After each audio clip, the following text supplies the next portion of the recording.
Noten ustedes de que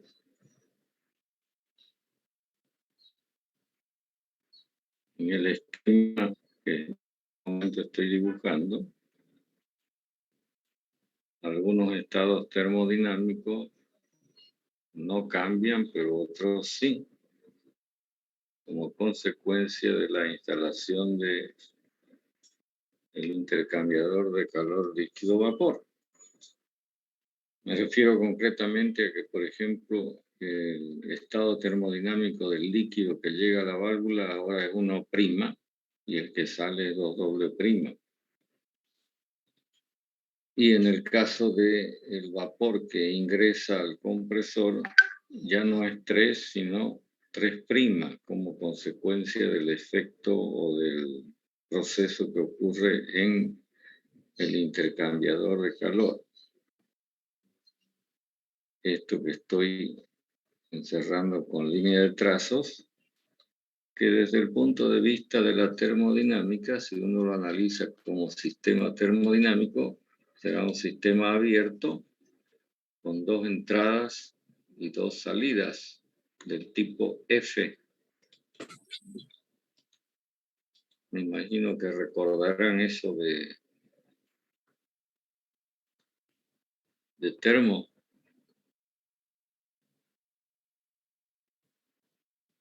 Luego, para completar, tener el panorama totalmente claro,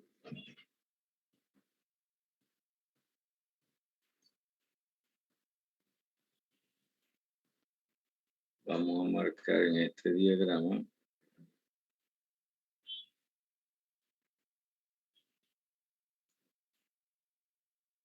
los nuevos estados.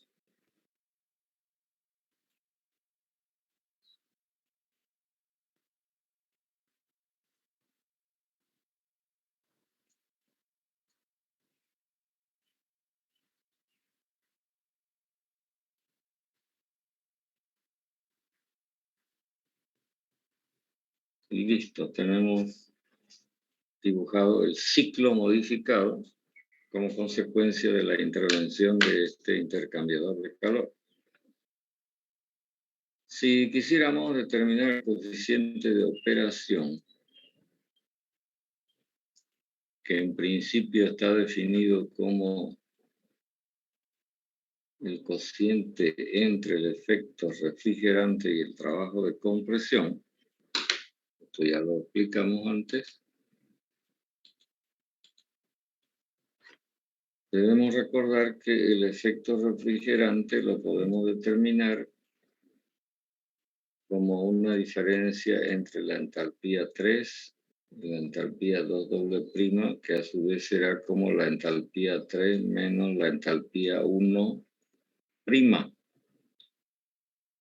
Fíjese que este valor de entalpía que estoy subrayando es consecuencia de lo que ocurre en el intercambiador de calor. Mientras que el trabajo de compresión va a ser igual a la entalpía 3' menos la entalpía 4'. Y entonces este valor y este como consecuencia también son resultado de lo que ocurre en el intercambiador de calor líquido-vapor.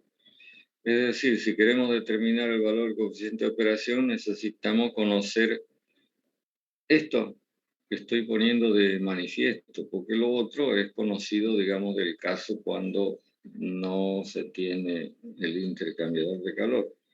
Por lo tanto, se vuelve necesario aplicar los conocimientos de termodinámica a este sistema que he encerrado con línea de trazo que tiene, como dije antes, 2 entradas y 2 salidas. Y entonces yo voy a escribir las aplicaciones de termodinámica para que usted vaya observando cómo se opera con esto. Estamos diciendo que es un sistema de 2 entradas y 2 salidas del tipo F.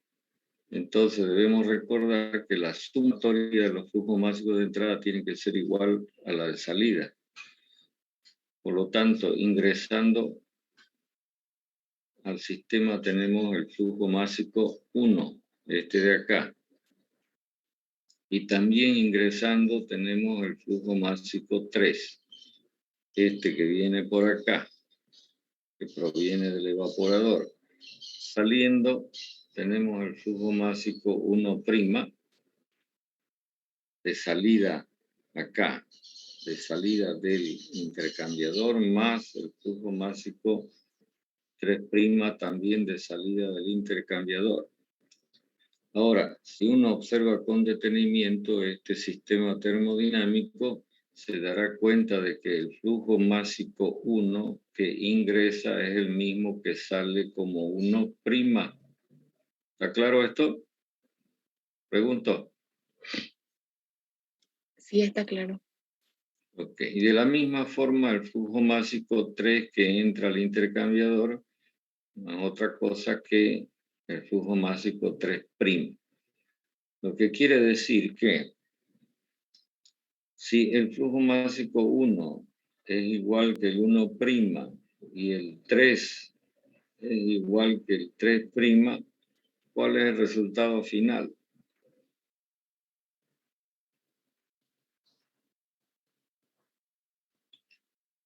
Si quieren, fíjense en esto. Por acá, viniendo por este lado, se tiene también un flujo másico del 1' que entra a la válvula y que sale, que entra al evaporador y que sale y que se convierte en el 3. Es decir, que definitivamente lo que tenemos es que el flujo másico 1, el flujo másico 1', el flujo másico 3 y el flujo másico 3' son exactamente iguales. Dicho de otra manera, en esta instalación, así como usted la está mirando en el esquema que tiene al lado izquierdo, se tiene un solo flujo másico circulando de esta manera. Uno solo. Y además, digamos, con la característica de que le estamos asignando una condición estable, es decir, F. Esto por una parte. Por otro lado, si hay aplicación de la primera ley, entonces habría que preguntarse en primera instancia si el intercambiador de calor intercambia calor con el medio exterior, si intercambia trabajo mecánico con el medio exterior. Entonces les pregunto, ¿este sistema que he encerrado con líneas de trazos intercambia calor con el medio exterior? Ya sabemos que se llama intercambiador de calor, pero estoy preguntando para que usted se dé cuenta de lo que estoy preguntando. ¿Intercambia calor con el medio exterior? Estoy esperando respuesta.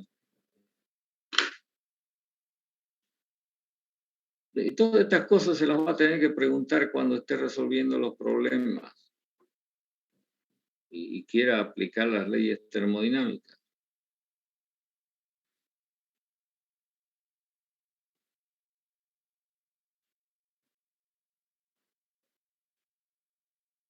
Nadie va a responder nada. Vuelvo a preguntar. Este intercambiador de calor líquido-vapor intercambia calor, así como sistema que estoy encerrando, con el medio exterior que está más allá de la línea de trazo. No, ingeniero. No intercambia, pues, no intercambia calor con el medio exterior, porque ese intercambio de calor está ocurriendo internamente entre las dos corrientes, ¿no es verdad? La corriente 1 y la corriente 3. Entonces, ¿hay intercambio de trabajo mecánico con el medio exterior? No, ingeniero. Tampoco. Y entonces, cuando uno aplica la primera ley, obviando los cambios de energía cinética y cambio de energía potencial que normalmente se los desprecia, entonces lo que nos queda es un sencillo balance de entalpías. ¿Qué dice este balance? Que el flujo de entalpía que entra tiene que ser igual al flujo de entalpía que sale. Y entonces ya sabemos que, lo voy a escribir por acá, ingresando en términos de entalpía al intercambiador, tenemos la entalpía que entra con el flujo másico 1 más la entalpía que entra con el flujo másico 3. Y saliendo, la que sale con 1' más la que sale con 3'. ¿Está claro la ecuación que estoy anotando? ¿O tienen alguna duda? Creo que no tiene dificultad esto. Ahora, como tenemos esto de acá, entonces estamos en condiciones de hacer una simplificación de tal manera que la entalpía 1 más la entalpía 3 deberá ser igual a la entalpía 1' más la entalpía 3'. Y entonces, cuando usted disponga de la información que le dé, si es que hacen algún ejercicio sobre este tipo de caso, con esta ecuación, esta última ecuación de balance de entalpías, usted podrá determinar los valores que le sean necesarios para la determinación del coeficiente de operación. ¿Está claro el balance o no está claro?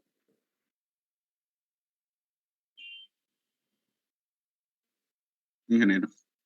Ok. Ya, para concluir con este asunto y el efecto que provoca el intercambiador de calor en la instalación. Lógicamente hay que pensar que poner algo extra en la instalación significa incurrir en gasto, ¿no? Entonces uno tiene que buscar un beneficio que sea constante y sonante, porque si no, no tiene sentido esto. Debemos recordar que dijimos que se produce un aumento del efecto refrigerante, algo que afecta a toda la instalación y es en extrema medida beneficioso para toda la instalación porque hace que el flujo másico que atraviese esta instalación sea más chico y por lo tanto el equipamiento más chico y más barato, por supuesto, afectando finalmente al bolsillo, pero también hay un incremento, un ligero incremento del trabajo de compresión, lo cual no es, desde el punto de vista termodinámico, beneficioso de ninguna manera. Ojalá no hubiera este incremento de trabajo mecánico, pero existe. Sin embargo, frente, digamos, a este aspecto negativo del incremento del trabajo mecánico, nos encontramos con algo que lo voy a poner de manifiesto ahora, que es de extrema importancia en el buen funcionamiento de la instalación. Antes al compresor ingresaba 3. ¿Qué representa 3? Pregunto. Vapor saturado. Vapor saturado. Ahora estaría ingresando al compresor 3'. ¿Qué es 3'? Vapor recalentado. Vapor recalentado. Bueno, resulta que cuando en la instalación o la instalación está en pleno funcionamiento, la estabilidad que estamos planteando desde el punto de vista teórico no es completa, ¿no? Es decir, siempre hay fluctuaciones. Y entonces, si lo que ingresara fuera 3, que está en una condición límite y hay fluctuaciones, de repente puede ser que al fluctuar el punto se corra hacia la izquierda y entonces estaría ingresando líquido al compresor, lo cual resulta nefasto para el buen funcionamiento del compresor, incluso llegando a provocar daños que son irreversibles. Y acá les voy a dejar una tarea, que usted investigue por qué razón la presencia de líquido en un compresor es una cuestión completamente mala o negativa. Es decir, por qué al compresor no debe entrar ni una sola gota de líquido.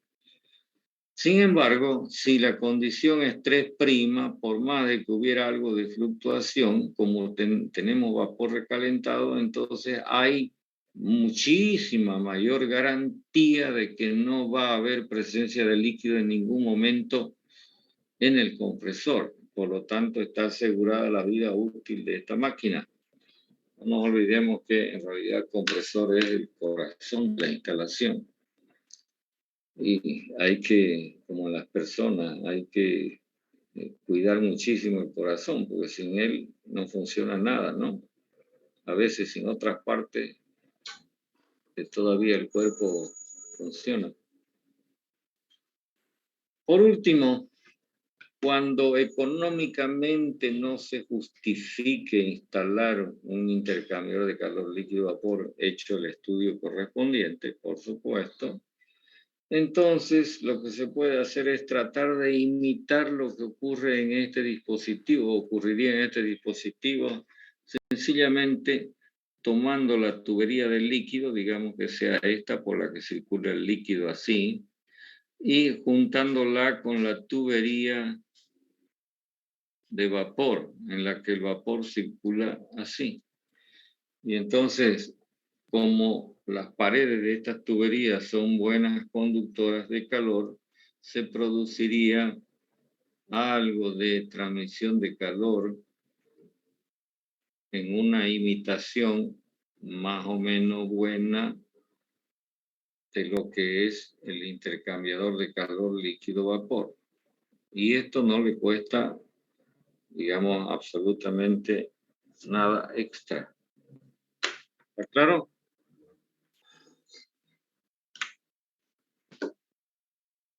Yo quisiera que ustedes se tomen el trabajo de mirar, puede ser en el internet, cómo es la instalación de refrigeración de una heladera, de estas heladeras que tienen, digamos, un diseño clásico, que usted lo conoce, que es así, una heladerita de 2 puertas, ¿no ven?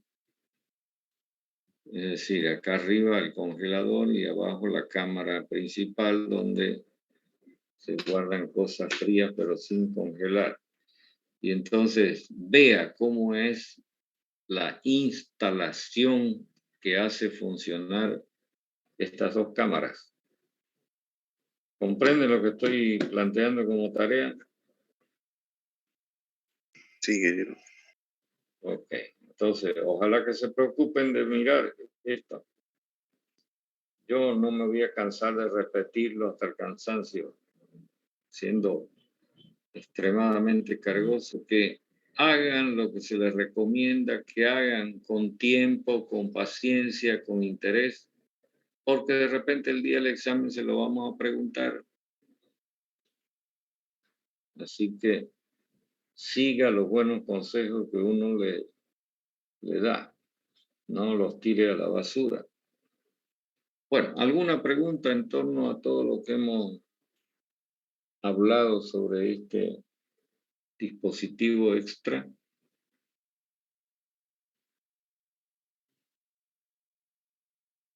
Seguramente en la ayudantía irán a hacer algún ejercicio ya con números, con datos extraídos ya sea del diagrama pH o de las tablas, y seguramente irán a trabajar con el fregón 12 en vista de que se tienen disponibles los datos, ¿no? Bueno, preguntas antes de que yo pase a otro asunto. Por lo menos lo planteé.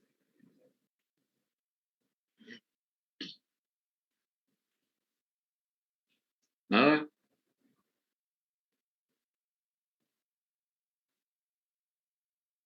Ya se me fue uno. Uno de los escuchas.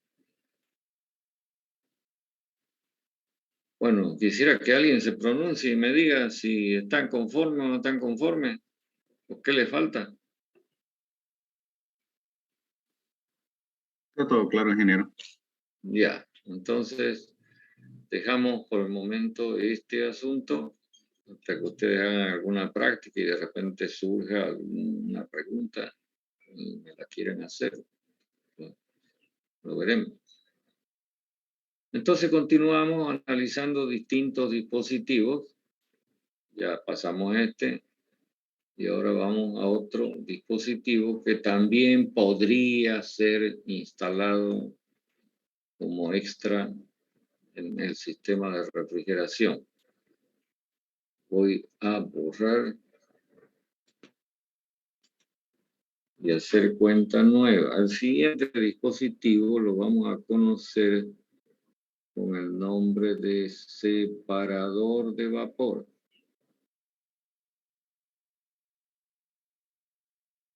Y enseguida vamos a aclarar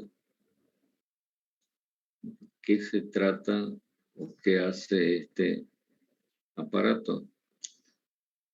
Primero debemos recordar que, y ya lo demostramos, que el efecto refrigerante está siendo afectado por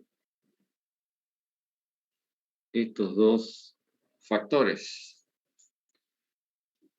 Debemos recordar que lambda sub B es el calor latente de vaporización que depende en primer lugar del refrigerante y en segundo lugar de la presión o la temperatura a la cual se está usando el refrigerante. Me refiero a la presión de evaporación o temperatura de evaporación. Entonces eso queda definido una vez que está definida la presión de evaporación. Sin embargo, el otro factor se refiere a la fracción del líquido que ingresa al evaporador. Debemos recordar que el título en 2' es el título a la salida de la válvula. Si esta fuera la válvula, entonces usted debe darse cuenta de que siempre ponemos por acá 1 y por acá ponemos 2'. Entonces acá sale una mezcla con un título X2' con el que la mezcla ingresa al evaporador. Si quieren lo pongo por acá. Este es el evaporador, del cual sale siempre 3. Entonces, si de alguna forma hacemos que este valor disminuya, ¿se da cuenta?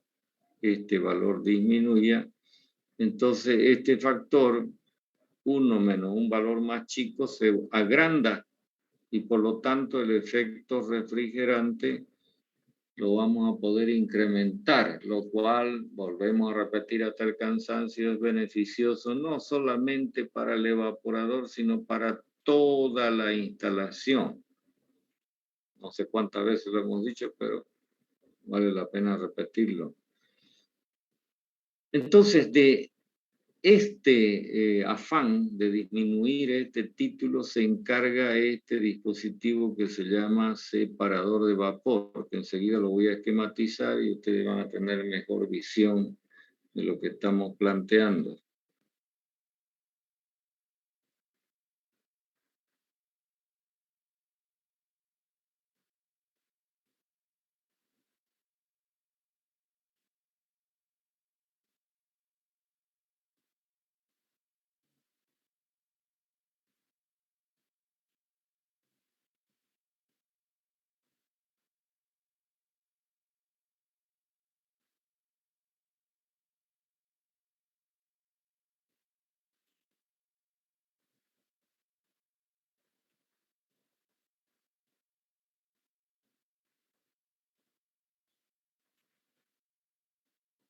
Ya.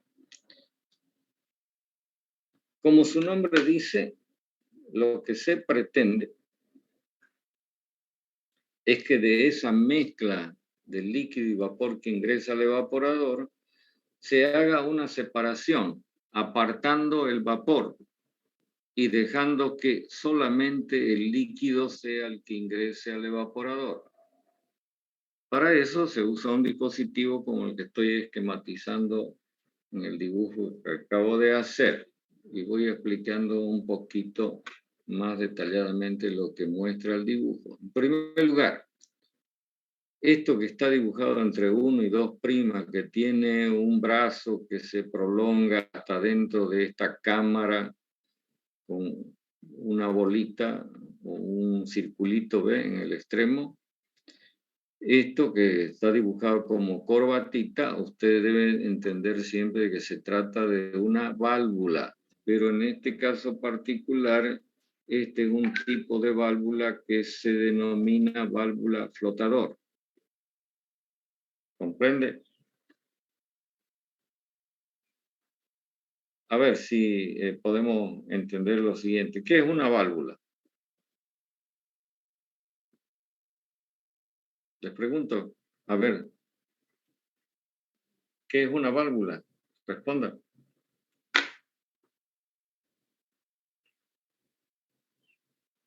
Es como un instrumento que cierra o abre para un fluido. Ya. Ya, permite o impide con total o, digamos, de manera incompleta el paso de un fluido, ¿verdad? Entonces, ¿de qué se compone una válvula básicamente? Y lo voy a poner acá así, para que usted se dé cuenta de que este es el diseño elemental de una válvula. Supongamos que esto sea un cuerpo que tiene este orificio, ¿lo ve? Por aquí podría pasar el fluido, por este orificio, y entonces nosotros le agregamos esto. Es lo que acabo de dibujar, como un triángulo.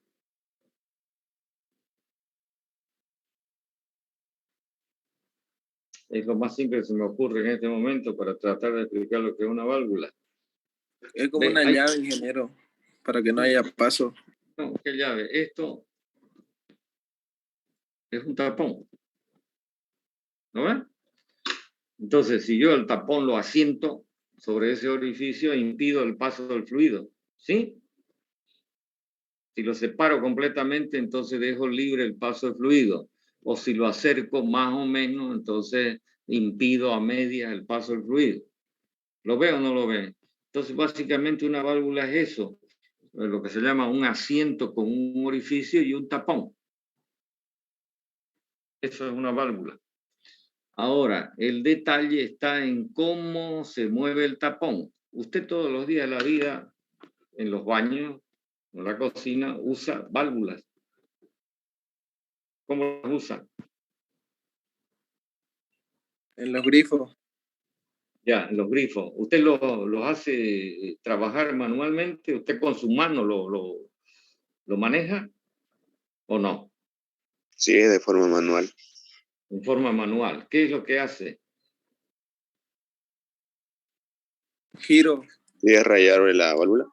Ya, usted agarra algo que se llama el volante de la válvula, del grifo, que a veces tiene forma de una cruceta, ¿no? O tiene forma de un circulito o algo así, ¿no? Algo así. ¿Lo ven? Sí, ingeniero. Y entonces lo que hace es girar. Y cuando gira, hace que este cuerpo que es roscado deslice por el interior de un orificio que es roscado y entonces avance o se separe del hueco, ¿no? De este orificio. ¿Cierto o no? Normalmente usted quiere cerrar una válvula, entonces gira el volante a la derecha. Usted quiere abrir una válvula, gira el volante a la izquierda.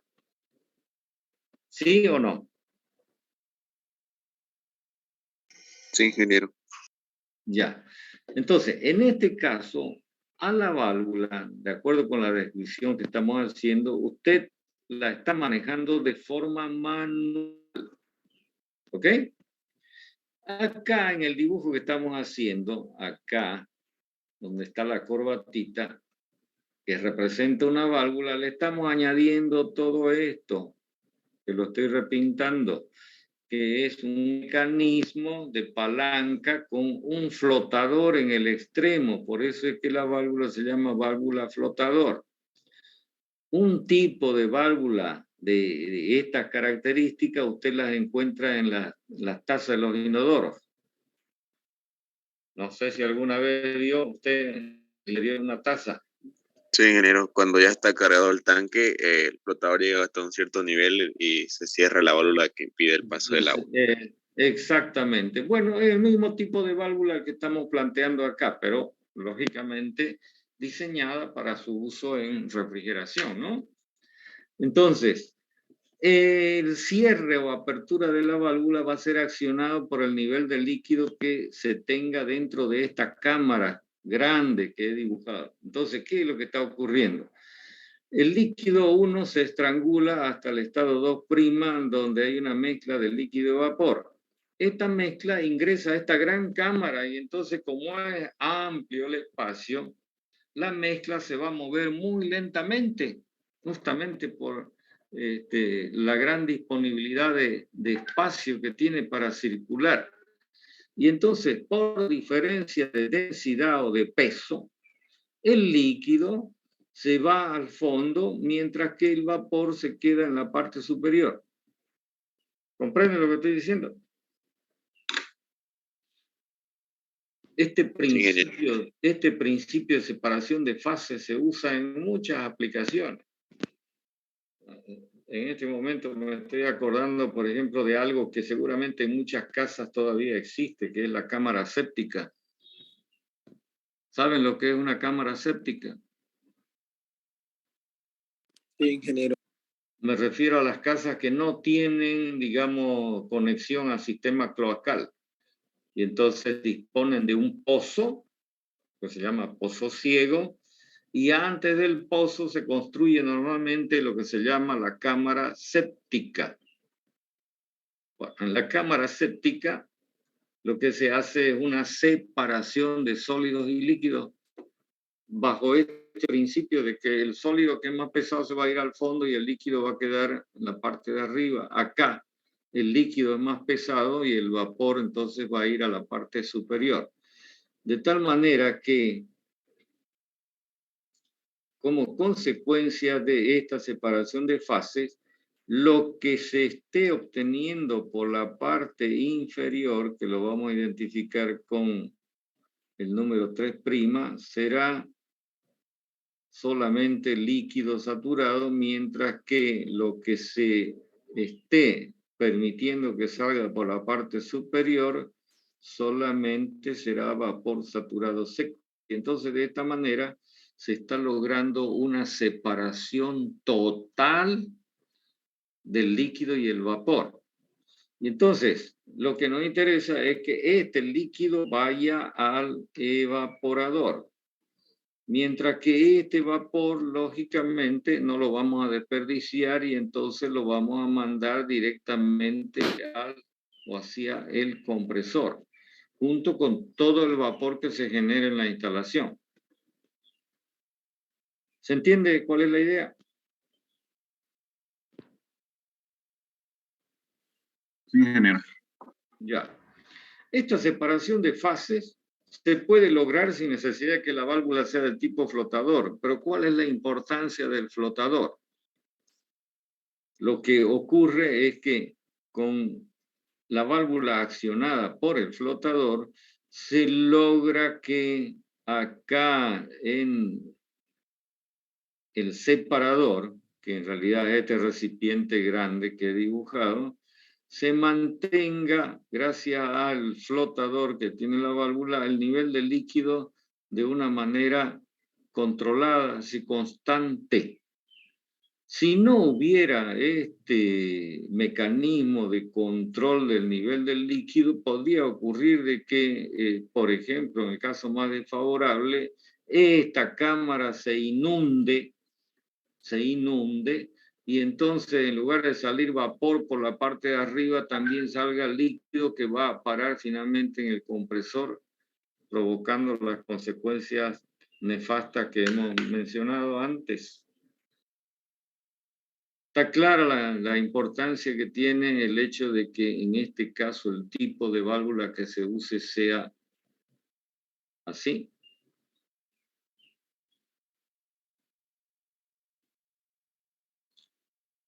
Bueno, imagino que me están entendiendo lo que quiero decir. Entonces, y lo vamos a dejar acá como tarea para que usted este fin de semana vaya entrenándose usted a la instalación clásica que tenemos, es decir, con condensador, válvula, evaporador y compresor, le va a añadir este dispositivo. Por supuesto, ya recomendamos de que lo que tiene que hacer usted es abrir la instalación, separando la unidad de condensación de la unidad de evaporación y acomodar y encajar el dispositivo separador de vapor. Como acá la separación es total, entonces lo vamos a llamar así a este caso, separador de vapor, pero total. ¿De acuerdo? Sí, ingeniero. Sí, ingeniero. Ya, entonces este fin de semana se entretiene haciendo esto que le he recomendado como tarea y el próximo día analizamos con detenimiento lo que usted hubiera hecho y lo que el caso completamente desarrollado. ¿Listo? Voy a borrar y me despido hasta el próximo día martes.